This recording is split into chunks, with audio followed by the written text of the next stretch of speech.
Nonconformity. Rebellion against societal norms is sometimes just and called for.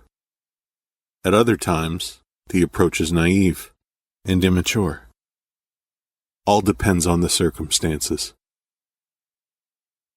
Knowing when and when not to apply nonconformist thought and action to right a wrong requires discrimination. That is the problem, of course. People always think they know best, but who really does? Some reformers are misguided from the start, resulting only in more detriment and disarray. And so the nonconformist's cause largely gets a bad rap, owing to such fool's errands. Yet the role of the nonconformist is essential on both a personal and collective level. The nonconformist on the right side of history is a righteous warrior. Societies are not always correct. Rulers are not always right. Governing bodies are rife with corruption. Laws enacted show favoritism and are therefore unjust. We need mavericks to rail against these misappropriations and misdeeds. Nothing sours the spirit like injustice. The fact is, the world is full of it. The offense of injustice is rampant as a plague, sickening with disharmony wherever it spreads. It is not easy to go against the grain, to antagonize the established. Nevertheless, some are built for it. These retrograde operators tread a perilous path, standing up to a mighty status quo. We are hard on our whistleblowers and treat them as sordid and unsavory characters, at least until we embrace them. Some never know any mercy for a noble service rendered, and that is their gamble. Nonconformity always upsets the balance of power, resulting in inconvenience and upheaval, even states of chaos at times. But that condition is temporary. It is right to dismantle a thing when the cumulative damage inflicted outweighs its good. That thing was designed either in ignorance of the ramifications to come, or with a lack of principles to begin with. Its architecture is unsound, and it must come down. So many structures now in place assail the many and advantage but a few. This is a common woe. There is much to fix, and nonconformity serves as a powerful tool affecting real change. It is not the only tool at our disposal, certainly not the delicate hand of diplomacy. But sometimes it is the only thing left on the table. A contrarian is a rebel merely for rebellion's sake. That is counterproductive. Do not be that. A rebel in misalignment with truth may become a terrorist. Do not be that. The freedom fighter is only legitimate if they fight for a more universal equality, not for the rights of their own to then take precedence over that of their oppressors. This merely flips the script and reignites a vicious cycle of enmity. Karmic law will always deal oppressors their own heavy hand in due time.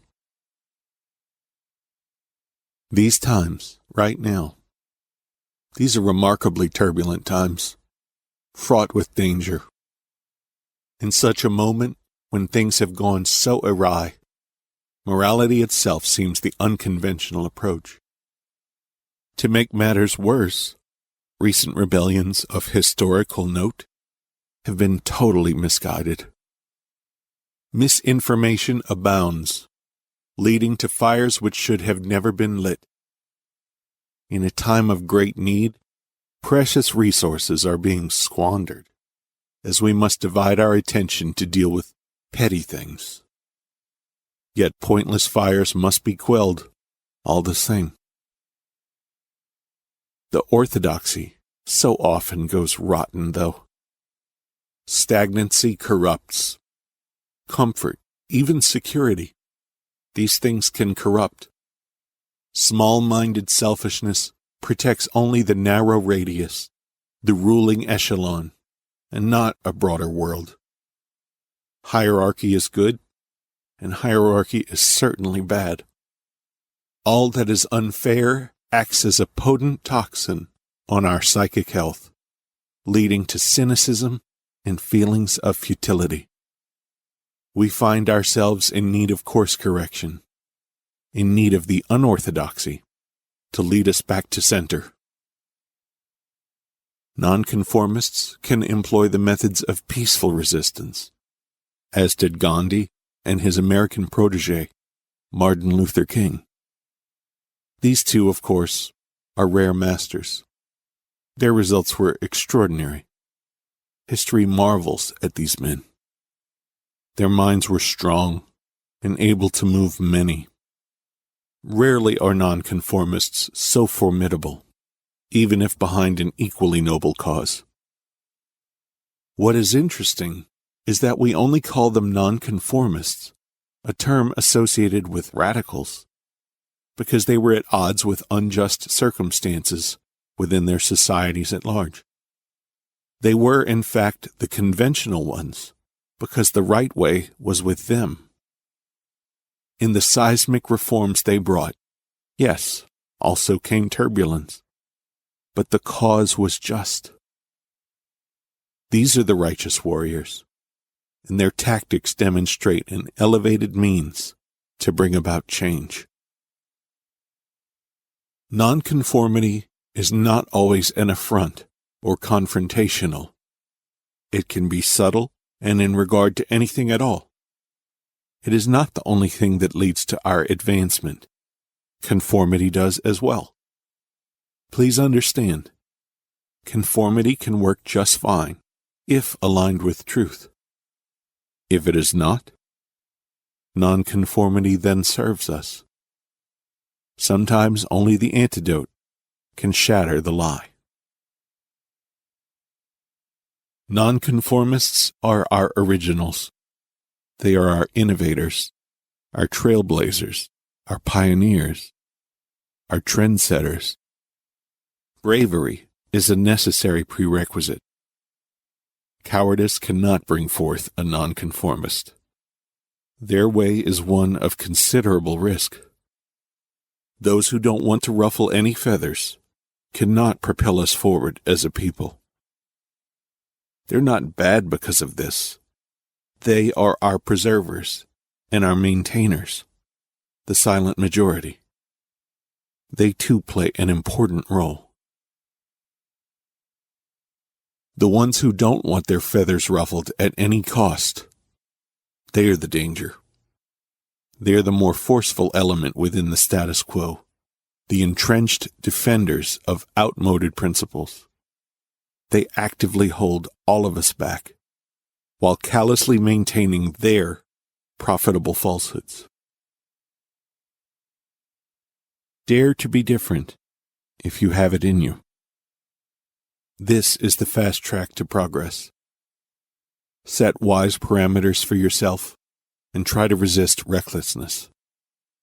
One issue with the nonconformist temperament is they tend toward haste. This impulsive streak can lead to an undisciplined lack of control. This is self-defeating to your cause. You will lose respect. You will undermine yourself. Effective nonconformity must have a sound foundation and approach. As per the principle of duality, nonconformists can also be false. They can cast darkness over the light.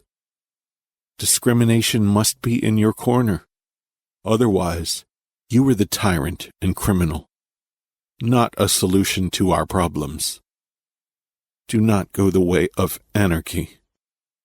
If you have the audacity to tear a thing down, be sure and have the resolve to then build it back better. the wrecking ball is destructive, to then be constructive. Improve our lot with your innovative thinking. Let's improve conditions. Let's right our wrongs. Let's even right their wrongs. And do not concern yourself with the credit. Let's accelerate positive change.